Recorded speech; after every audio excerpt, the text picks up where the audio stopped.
everybody. It's Steve Turpin. Thank you for joining us this month on our podcast of Next Level Leadership.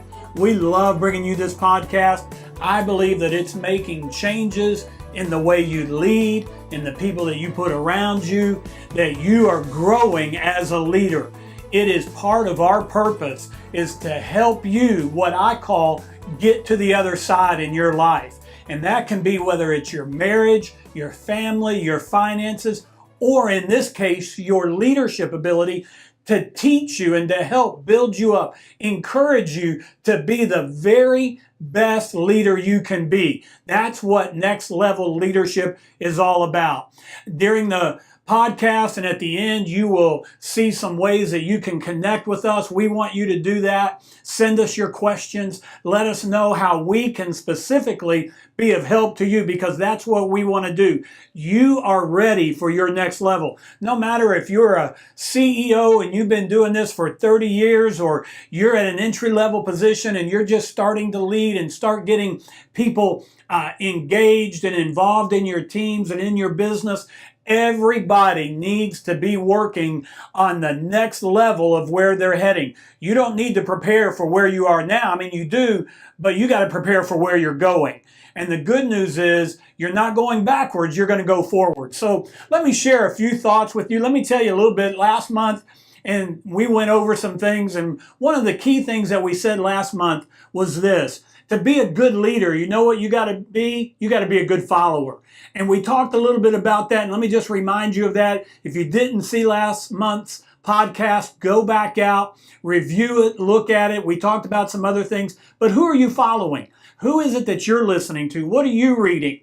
That you've got to set the example for your team by being a good follower as well as being a good leader. And your team needs to know that you're learning and you're engaged and you're a part of the process, that we're all always growing. I tell people, in fact, I'm sharing this weekend, talking about the need to have wisdom and have understanding. And you got to do that. And you get that by reading, by following others, by learning from those that know more than you do, and learning from them, and then taking those steps that will help you as a leader be a good follower. So that's a great principle of leadership. I want you to get that and be a part. Let me share a couple other key thoughts with you today. You ought to write these down.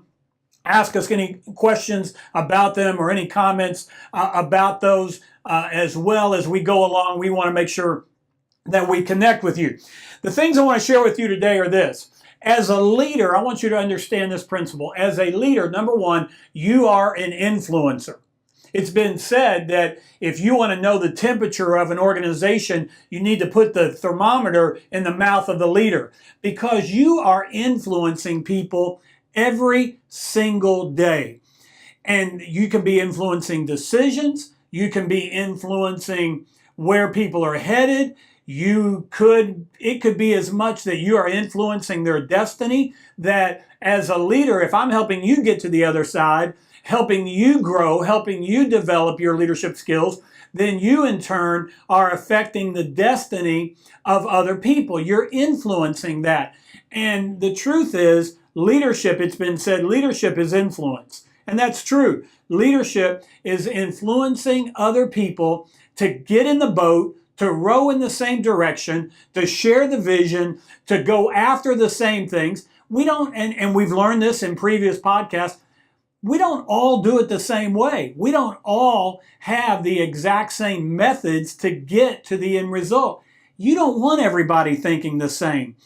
Probably in future podcasts, I'm going to talk about how do you develop constructive conflict.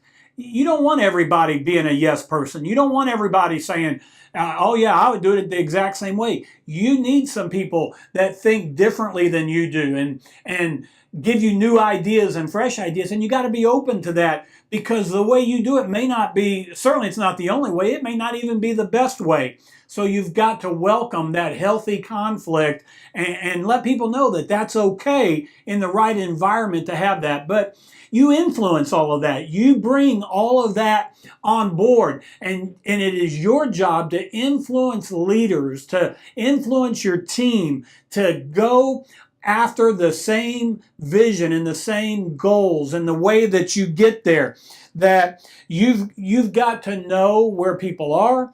You've got to know their skill set. You got to know the levels that they operate in. And then as a leader, you influence that. I'd encourage you to influence it with the right attitude. You can influence it by being a negative person. You can influence it by being mean and hard to get along with. I've had bosses like that. I've had leaders in my life like that were just difficult. Did they get the result? Well, yes, but they didn't have the support of the team. The team did it out of fear instead of out of commitment.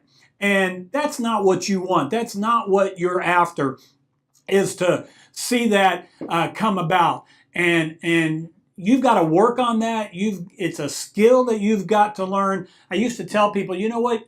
I can be kind to people and still get the same result I want. I don't have to bully people into things or force them into things. Not when you've got the right people on your team. If you've got people who will not respond to anything but force and demand and all that, maybe the problem isn't you, except for the fact you put the wrong people on the team. Maybe it's them, that they're not getting on board. They're not wanting to do it. So watch that. But remember this, you are always an influencer.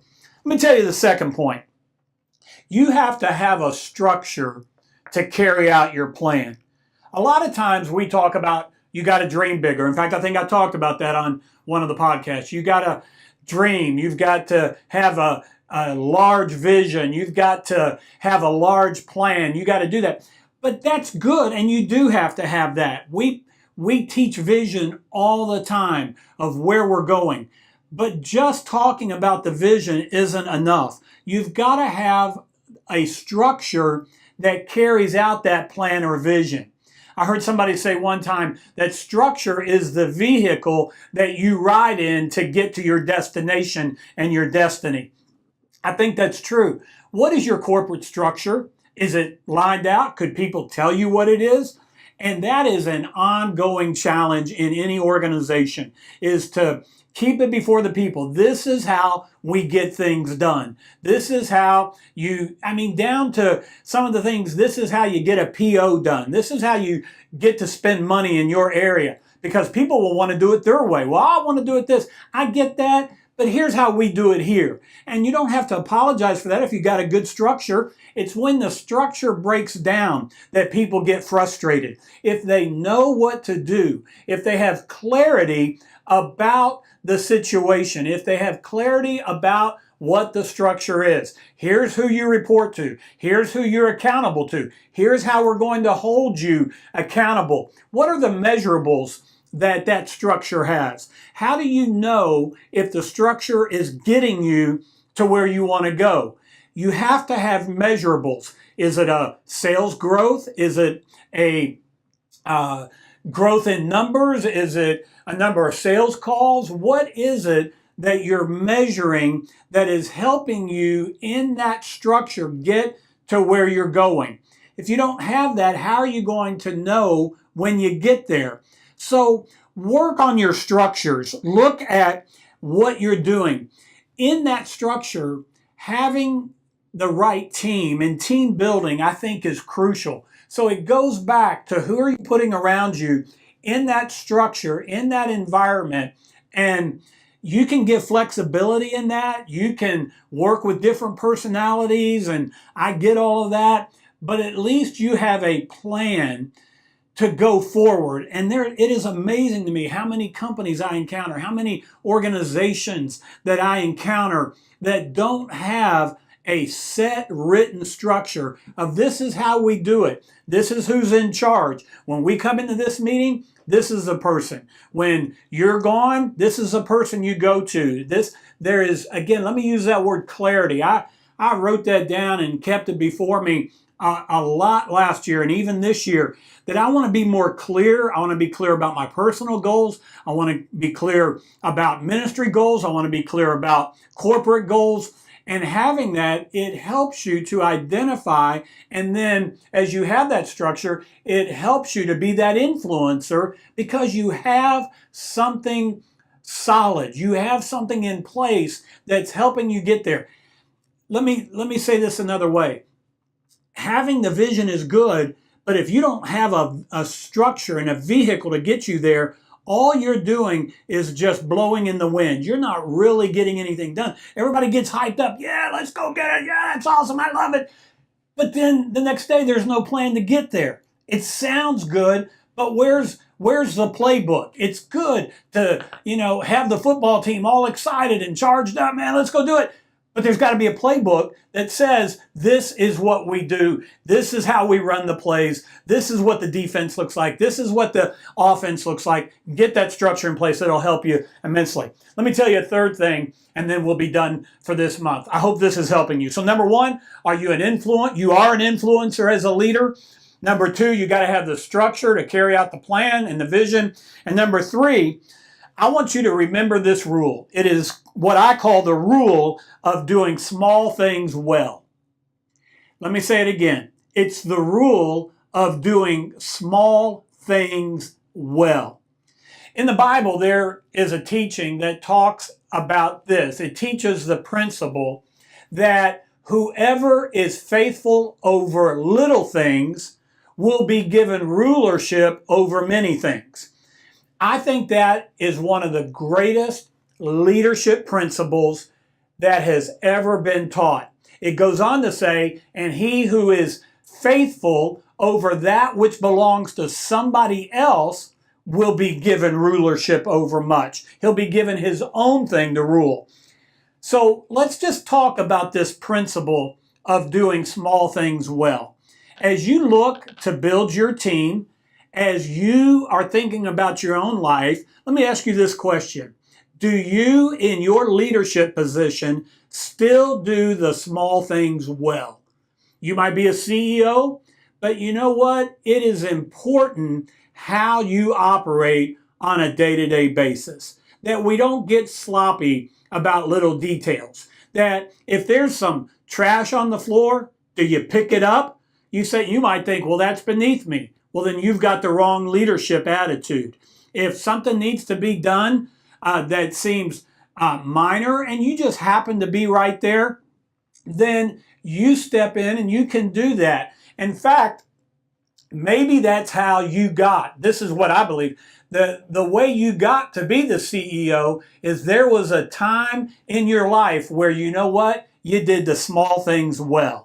You did little things like they were big things. I've always heard if for God, if you'll do little things like they're big things, God will do big things like they're little things. And if we'll learn that and we'll get hold of that, I encourage you to get that. It is so vital that we learn that principle of doing those things. And I'm not talking about, that you shouldn't delegate and all that. Of course you do.